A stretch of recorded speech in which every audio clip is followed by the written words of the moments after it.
Sur ces images fournies par les autorités philippines, un navire des gardes-côtes chinois tire au canon à eau, puis se poste devant la proue du vaisseau philippin pour l'empêcher d'avancer. Une manœuvre nécessaire selon la Chine, qui accuse les bateaux philippins d'être entrés illégalement dans ses eaux.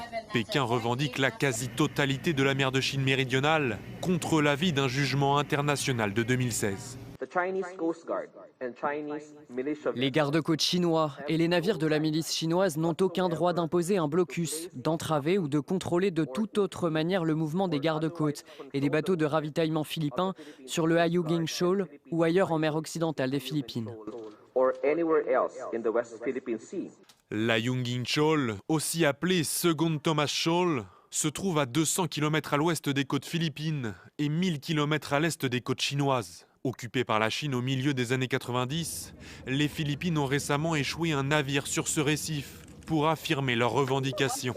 Des soldats de la marine y sont postés en permanence. Un lieu stratégique, de plus en plus disputé. Déjà en février, Manille accusait Pékin d'avoir utilisé un laser de type militaire pour aveugler l'équipage posté sur le récif. Longtemps réticente à critiquer le puissant voisin chinois, les Philippines se montrent beaucoup plus incisives depuis l'arrivée du nouveau président Ferdinand Marcos Jr., qui a entrepris de se rapprocher des États-Unis. De telles actions de la Chine sont incompatibles avec le droit international et sont les dernières menaces répétées au statu quo en mer de Chine méridionale, menaçant directement la paix et la stabilité dans la région.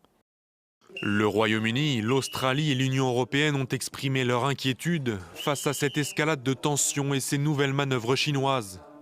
Le Japon, aux premières loges du conflit, a dénoncé un incident inacceptable.